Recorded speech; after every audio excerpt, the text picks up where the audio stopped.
সম্মানিত সুধী, আমরা এই মুহূর্তে আছি কালীগঞ্জ থানার বিরতুল গ্রামে, অর্থাৎ উলুখোলা যে বাইপাসটি রয়েছে ঠিক এর উত্তর কর্নারে আমরা দাঁড়িয়ে রয়েছি। আমরা আজকে একজন কৃষকের কাছ থেকে আমরা জানব যে এখানে প্রায় এই 50 থেকে 100 বিঘা কাঁকরোলের চাষ হয়, যেখানে বাংলাদেশের সহ ঢাকা সিটির প্রায় অর্ধেক চাষ এই অঞ্চলেই কাঁকরোলের চাষ হয়। আপনারা দেখতে পাচ্ছেন, এই যে দেখেন, আপনারা একটু তাকালে দেখতে পাবেন।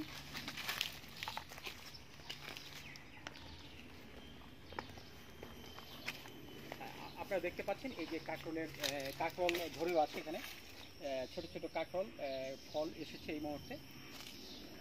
আমরা এখন একজন কৃষকের সাথে আমরা এই মুহূর্তে কথা বলবো। আমি জানতে চাচ্ছিলাম, দাদা, আপনি এখানে মোট কত বিঘা জমি চাষ হয়? এখানে মোট 50 থেকে 100 বিঘা। 100 বিঘা জমি। তো এখানে এই যে চাষ হয়, আপনার যে পানির ব্যবস্থা, যে সেচের ব্যবস্থাটা কিভাবে করেন? এটা আমরা পাম্প দিয়ে নদী থেকে দিই। হ্যাঁ, নদীটা খুব কাছেই। প্রিয় দর্শক, আপনারা একটু নদীটার দিকে তাকালে দেখবেন যে এই নদীটা কি নদী?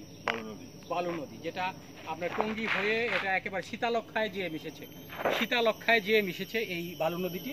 এই নদী থেকে এই অঞ্চলের হাজার হাজার কৃষক এবং কৃষি জমি, যেখানে সেচের সুবিধা রয়েছে, আপনারা দেখতে পাচ্ছেন। এই যে দেখেন, আমাদের পাশে আরও ফসলি জমি রয়েছে। আচ্ছা দাদা, এখানে ফসলটা কেমন হয়? এখানে বিশাল ফসল হয়, ভালো ফসল হতে পারে না। ওই জায়গায় সরকারি কিছু লোক আছে, সরকারি ট্রেনিং দেয়, সরকারি ট্রেনিংয়ের অনুযায়ী আমরা সবজি ক্ষেত করেন। এখানে সরকারি অনুদানটা কেমন আসে? সরকারি অনুদান সবাই পায় না, কিছু কিছু লোক এই কৃষক আছে দেওয়া হয়, প্রদর্শনী দেওয়া হয়। এখানে কোন ধরনের কৃষকরা এখানে এই জমিতে সরকারিভাবে অনুদান পায়? যেমন আমার মতো মানুষ। আপনি কত বিঘা জমি করেন প্রতি বছরে? বছরে 1.5 বিঘা। 1.5 বিঘা। 1.5 বিঘা জমি আপনার বছরে আয় কেমন? বিশাল হয়। কত টাকা? 1 লাখ, 2 লাখ, 50,000 এরকম? মোটামুটি 3 থেকে 4 লাখ। 3 থেকে 4 লাখ। প্রিয় দর্শক, আমরা আজকে যেই কৃষকের সাথে কথা বললাম, তিনি বললেন যে এখানে উনি 1.5 বিঘা জমিতে প্রায় 3 লক্ষ টাকা আয় করেন বছরে, অর্থাৎ এটাকে কাঁকরোল বলা হয়। এই যে দেখেন, আমার সামনেই রয়েছে বিশাল বড় অঞ্চল, এই কাঁকরোলের ফসলি জমি। তো উনি বললেন যে এখানে 3 থেকে 2.5-4 লক্ষ টাকা সে কাঁকরোল বিক্রি করে। তো আমরা যদি এই প্রতি বছর কৃষকদেরকে সরকারি অনুদান দিয়ে এই কৃষি ফসলির দিকে আমরা ঝুঁকতে পারি, তাহলে আমাদের বাংলাদেশে এই কৃষি সম্পদ যতটা উর্বর হবে, যতটা সম্পদ বৃদ্ধি পাবে এবং কৃষি থেকে যেই আয় আসবে, আমার মনে হয় যে এরকম 2-4-10টি সংসার একটি কৃষি ফসলি জমি থেকে আয় আসবে।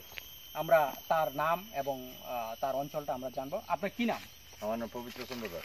পবিত্র চন্দ্র দাস। এর পূর্বে আপনার বাপদাদারা কি এই কৃষকই ছিল? কৃষক ছিল। আমরা এই দাদাকে নিয়ে আরেকটু সামনে যাব। চলেন আমাদের সাথে, আমাদের এই ফসলি জমিটা আরেকটু দেখাবেন। এইটা কি? এটা কি? এটা দুন্দুল। এটা দুন্দুল। এইখান থেকে কেমন আয় আসে? এইটা মোটামুটি নতুন করা হয়েছে। এটা পরে বলা যাবে কেমন বেচা কিনা হয়। আচ্ছা, আমাদের সাথে একটু সামনে চলো।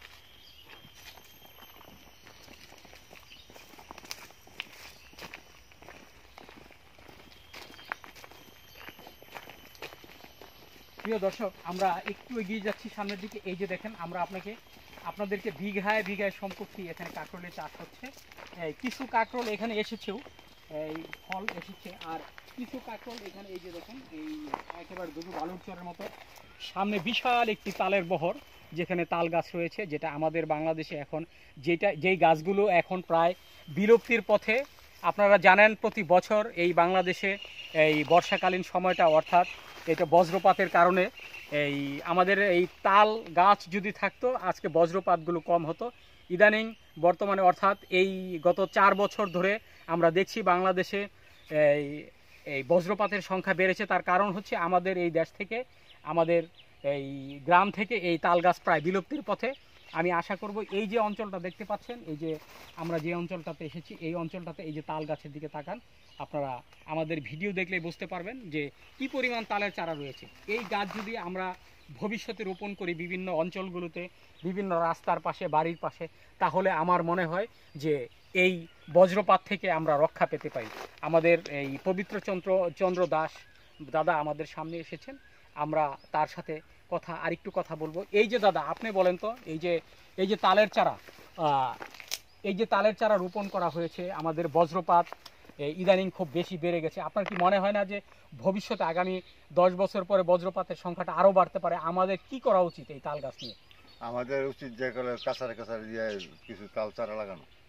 ধন্যবাদ আপনাকে, ধন্যবাদ। আজকের মতো আমাদের এই ভিডিওটি এখানে শেষ করছি, ধন্যবাদ।